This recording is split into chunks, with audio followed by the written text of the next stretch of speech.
আচ্ছা, তোর কাছে একটা প্রশ্ন আছে, যেটা হলো আমাদের এক ফলোয়ার কমেন্ট করেছিল। কি করেছিল এখান থেকে দেখ। আপার বডি কমানোর এক্সারসাইজ দেখাবেন প্লিজ। হ্যাঁ, এটা করেছে, নাম রেখে দিয়েছে এভারগ্রিন অপর্ণা। ঠিক আছে, তো অপর্ণার জন্য ভিডিও হচ্ছে। তো এটা শুধু অপর্ণার জন্য নয়, সবার জন্য যাদের মধ্যে পুরো প্রশ্ন আছে। এবার বলেছে যে আপার বডি কমানোর জন্য এক্সারসাইজ। তুই আমাকে বল আপার বডির জন্য কী কী এক্সারসাইজ করিস তুই, তারপরে তাকে বুঝিয়ে দেবো। তো তোকে দিয়ে আমি বুঝিয়ে দিচ্ছি। ফর এক্সাম্পল এখানে বেঞ্চ আছে, ঠিক আছে? তো তুই বেঞ্চে প্রথমে আপার বডির বলতে প্রথমে এই জায়গার শোল্ডারটা বোঝে, তাই তো? শোল্ডারে কী কী এক্সারসাইজ করিস? Chest press. বস খালিতে দেখিয়ে দে, আমি আর আগেই তোর কাছে দিচ্ছি। কী কী এক্সারসাইজ বলেছে আমি শর্টকাটে দেখিয়ে দিচ্ছি। কর, সরি, শোল্ডার প্রেস। চল তোল, হ্যাঁ হ্যাঁ, ওটা হেলান দিয়ে দে। তো আমি শোল্ডারের জাস্ট আমি দেখিয়ে দিচ্ছি, সমস্ত এক্সারসাইজ দেখানো সম্ভব নয়। তাহলে শোল্ডারের প্রথম হলো আপার বডির মধ্যে শোল্ডার, ঠিক আছে? একটা পার্ট। শোল্ডারের আরও এক্সারসাইজ আছে, ফ্রন্ট আছে। তুমি যেখানে এক্সারসাইজ করো অপর্ণা, তাদের কাছে ট্রেন হোক কিংবা আমার ভিডিও দেখো, সব বুঝতে পারবে। ছেড়ে দে। একটা। দুটো হলো চেস্ট প্রেস কর,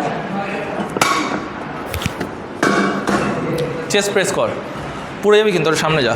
দেখো চেস্ট হলো, চেস্টের তিনটে ভাগ হয়। একটা হলো ফ্ল্যাট ইনক্লাইন ডিক্লাইন। চল চেস্টের পাশে নাও। Flat incline decline. তো প্রত্যেকটাই তুমি চেস্টের এক্সারসাইজ করবে। শোল্ডারের পরে তোমার চেস্ট হলো, তাহলে সামনের অংশটা হলো। এবার পিছনের অংশ ওর ছেড়ে দে, রেখে দে, ওখানে রেখে দে, চলে আয়। এইবার হবে ব্যাকের এক্সারসাইজ। ব্যাকের এক্সারসাইজের জন্য মেশিন আছে, ল্যাট পুল ডাউন মেশিনে আমরা যাব। তো এটা নে, এটাই করে দে। দেখো এই মেশিনটাই তুমি এটাই কর, কোনো অসুবিধা নেই, ওয়েট আমি কমিয়ে দিচ্ছি।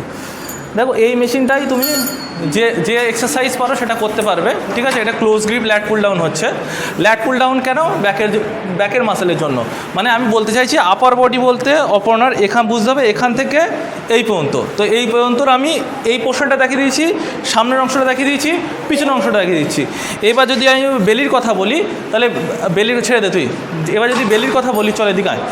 এবার যদি আমি বেলির কথা বলি, তাহলে অবশ্যই তাকে পার ডে এসে জিমে স্ট্রেংথ ট্রেনিং করতে হবে। এই যে সমস্ত মাসেল দেখিয়ে দিলাম, তার সঙ্গে বাইসেপ আর ট্রাইসেপ তো অবশ্যই আছে, ঠিক আছে? আর এসে কার্ডিও করতে হবে। কার্ডিও করলে বেলি কমে যাবে।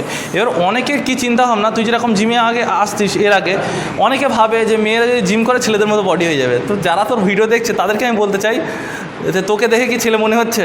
কখনো নয়। কিংবা তোর মনে হয় যে আমার ছেলের মতো বডি হয়ে যাচ্ছে? কখনো নয়। তো ভুল চিন্তা ভাবনা, একদম অ্যাবসলিউটলি ভুল চিন্তা ভাবনা। কারণ একটা মেল বডি মেল কেন, একটা ফিমেল বডি ফিমেল কেন, তার কারণ প্রধান হলো হরমোন ডিপেন্ড করে।